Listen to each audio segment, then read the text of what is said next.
बिस्मिल्लाहिर्रहमानिर्रहीम। मैं हूं मलिक सुफ़ियान और हम केमिस्ट्री मूवमेंट चैनल पर डिस्कस कर रहे हैं केमिकल बॉन्डिंग को। केमिकल बॉन्डिंग में सब बहुत ही इंपॉर्टेंट टॉपिक हम वैलेंस बॉन्ड थ्योरी को डिस्कस करने जा रहे हैं नेक्स्ट वीडियोस में। उसके लिए कुछ इंपॉर्टेंट टर्म्स हैं जिसके बारे में जानना ज़रूरी है। अगर हम उसको जान लेते हैं तो हमें नेक्स्ट वीडियोस जो आएंगी वैलेंस बॉन्ड थ्योरी की उसको हमें समझना बहुत आसान हो जाएगा। उसमें एक ऑक्सीजन स्टेट की टर्म है और एक इफ़ेक्टिव एटॉमिक नंबर की है। दोनों को अगर हम कैलकुलेट करना और डिटरमाइन करना मालूम कर लेते हैं तो हमें नेक्स्ट जो है वर्क करना आसान होता है। और कम्पिटिटिव एग्ज़ाम में भी हमें इस तरह की जब प्रॉब्लम्स का सामना होता है तो वो भी हम ईज़िली कर सकते हैं। यहाँ मैंने कोऑर्डिनेशन कंपाउंड की कुछ एग्जांपल्स मैंने यहाँ पर राइट डाउन की हैं। उनकी मैंने ऑक्सीजन स्टेट फाइंड आउट की है। मैं आपको बताता जाऊँगा कि किस तरह से हम यहाँ से ऑक्सीजन स्टेट को निकाल सकते हैं। मैंने यहाँ पर 2 तरीके लिखे हैं तो उसको हम देख लेंगे। ऑक्सीडेशन के बारे में आपको पता होगा, ऑक्सीडेशन कहते हैं oxidation is a loss of electron. तो ऑक्सीडेशन स्टेट क्या होगी? ऑक्सीडेशन स्टेट हम कहते हैं कि apparent charge on an atom in a molecule, उसको ऑक्सीडेशन स्टेट का नाम देते हैं। यहाँ पर मैंने एक ऑक्सीडेशन कंपाउंड की मैंने यहाँ पर एक एग्जांपल मैंने लिखी है। इसको हम फाइंड आउट करने के लिए जब हमने किसी की ऑक्सीजन स्टेट निकालनी हो तो हम क्या करते हैं, जिसकी फाइंड आउट करनी है उसको हम एक्स से रिप्रेजेंट कर देंगे। और NH3 की जो ऑक्सीजन स्टेट है वो 0 होती है और उसके टोटल एटम्स 4 हैं। तो क्लोरीन की ऑक्सीजन स्टेट -1 है, 2 एटम्स है, 2 के साथ मल्टीप्लाई करेंगे और स्फेयर की वैल्यू, इस टोटल स्फेयर की वैल्यू होती है +2।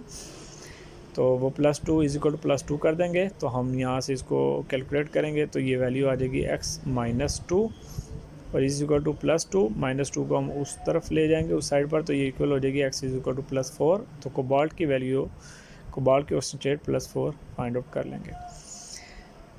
ये भी इसी मेथड से मैंने इसको किया है, वो देखिएगा। कोबाल्ट को हमने x से ले लिया है कि इसकी हमने फाइंड आउट करनी है। NH3 की जैसे पहले बताया है ऊपर वो 0 होती है, 4 एटम्स है, 4 से मल्टीप्लाई कर देंगे, 4 0 0 हो जाएगा। तो इसकी x = +2 ही वैल्यू हो जाएगी। तो कॉपर की ऑक्सीजन स्टेट +2 है। यहाँ मैंने जितनी भी इससे नीचे एग्जांपल लिखी हैं ये मैंने कैलकुलेट की हैं, इसको दूसरे मेथड से किया है, वो इंशाल्लाह आपको ज़्यादा इजी लगेगा। यहाँ पर जिसकी फाइंड आउट करनी है उसको मैंने एक्स से रिप्रेजेंट कर दिया है। साइनाइड की वैल्यू आपको मालूम है ऑक्सीजन स्टेट -1 होती है, तो ये -1 यहाँ पर है। 6 एटम्स हैं, 6 से मल्टीप्लाई करेंगे। और जो कोऑर्डिनेशन स्फेयर के साथ जो है यानी कि कैटाइन है, हमने उसको भी ले लिया है, उसकी +1 होती है पोटाशियम की, 4 उसके एटम्स हैं, टोटल एटम्स से उसको क्या करेंगे, मल्टीप्लाई करेंगे। तो वैल्यू आपकी जो आ जाएगी यहाँ 6 - 1 -6 हो जाएगा और ये +4 हो जाएगा। -6 + 4 = ये हमारे टोटल ओवरऑल वैल्यू जो कि 0 है। ठीक है, इस पूरे कंपाउंड की वैल्यू ऑक्सीजन स्टेट याद रखिएगा 0 है, न्यूट्रल है चूँकि, इसलिए = 0 हो जाएगा। तो वैल्यू जब हम निकालेंगे तो ये -2 की वैल्यू आएगी। -2 को जब हम 0 की तरफ ले जाएंगे तो ये +2 हो जाएगी। तो इट्स मीन आयरन की ऑक्सीजन स्टेट +2 है। इसी तरह ये एक कोऑर्डिनेशन कंपाउंड है और इसमें भी हम देखेंगे क्रोमियम को हम x से रिप्रेजेंट कर रहे हैं। x की ऑक्सीजन स्टेट है, इट्स मीन हमें इसकी फाइंड आउट करनी है।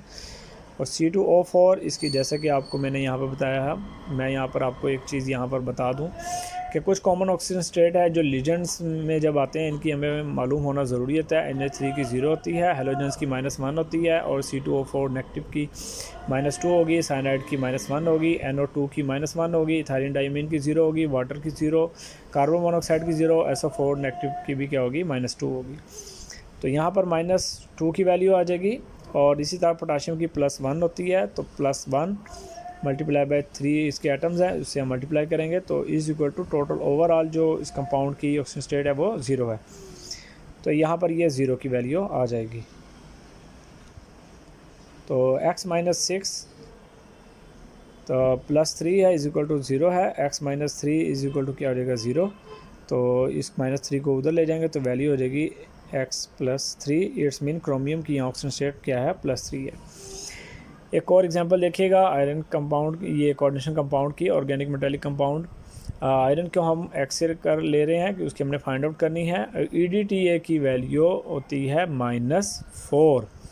ठीक है, तो -4 की यहाँ पर हम वैल्यू पुट करेंगे तो = ये ओवरऑल जो ये आयन है इसकी -1 है, तो = -1 हो जाएगा। -4 उधर जाएगा तो 4 - 1 होगा।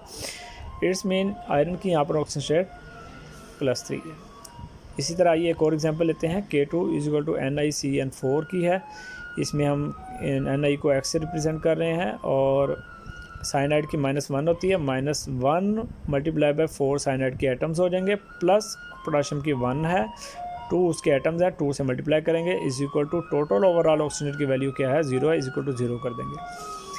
तो इसी तरह x - 4 + 2 = 0। तो वैल्यू हमारे पास जो आ जाएगी वो आ जाएगी x = +2, निकल की ऑक्सीजन स्टेट +2 है। इसी तरह प्लाटिनम की हम लोग यहाँ पर इस कंपाउंड में निकालेंगे, तो प्लाटिनम के लिए हम x को लेंगे और Cl की वैल्यू -1 होती है, 6 एटम्स है, -1 × 6 प्लस क्या हो जाएगा, पोटाशियम की 1 है, 1 × 2 इज इक्वल टू ओवरऑल जो वैल्यू है वो 0 है। इसको हम जब कैलकुलेट करेंगे वैल्यू आ जाएगी x = +4। इट मीन प्लाटिनम की ऑक्सीजन स्टेट यहाँ पर क्या है, +4 है। आइएगा इफेक्टिव एटॉमिक नंबर के बारे में कुछ मालूमात लेते हैं कि इफेक्टिव एटॉमिक नंबर क्या होता है। इफेक्टिव एटॉमिक नंबर के बारे में 1920 में सिडबर्ग में कोऑर्डिनेशन कंपाउंड की जो इन्फॉर्मेशन देते हुए उसने ये एक टर्म यूज़ की थी, इफेक्टिव एटॉमिक नंबर। तो यहाँ पर नंबर में आर मिस है, वो हम यहाँ पर लगा देते हैं। तो ये एटॉमिक नंबर की वैल्यू उसने यहाँ पर दी थी। एटॉमिक नंबर का मैंने फार्मूला यहाँ पर लिखा है, लेकिन इससे पहले जो है ना कुछ हम बेसिक बातें जान लें कि इसको पहले इनर्ट गैस रूल का नाम दिया गया, जो बाद में मशहूर हुआ 18 इलेक्ट्रॉन रूल के बारे में।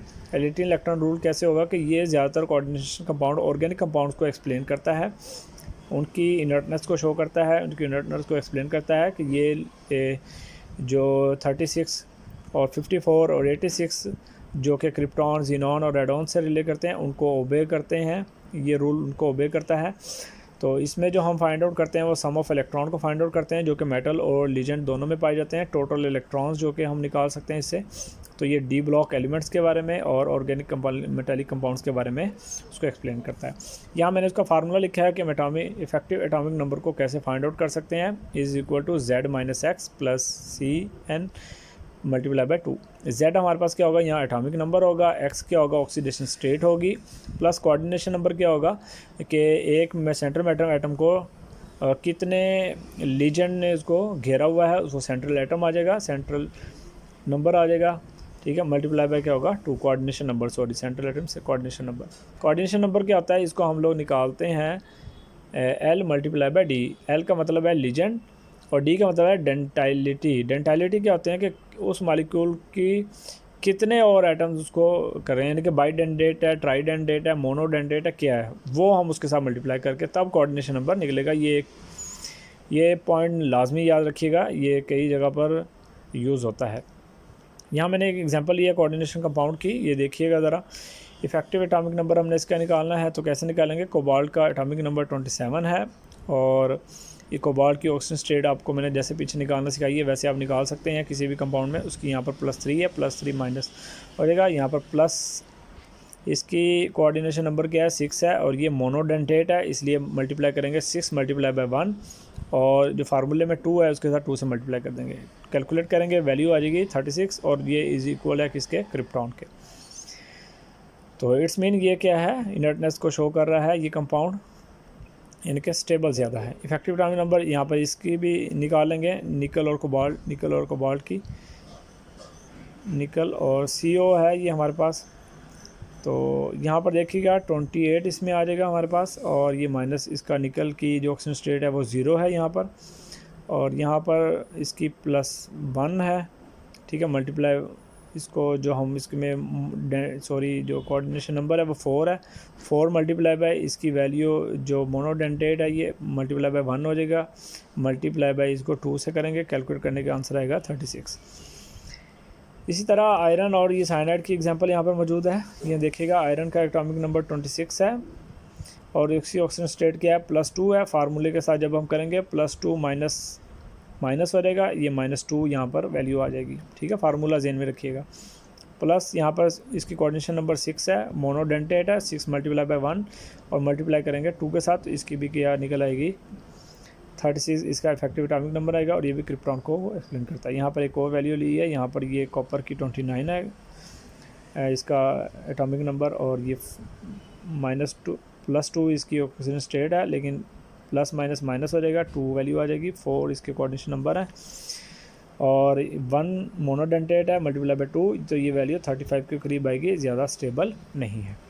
उम्मीद है आपको ये टर्म्स समझ आई होंगी, आपको ये बहुत फ़ायदा देने वाली है। अगर आपको वीडियो पसंद है तो लाइक कीजिएगा, शेयर कीजिएगा, और थैंक यू फॉर वाचिंग। अल्लाह हाफिज़, टेक केयर।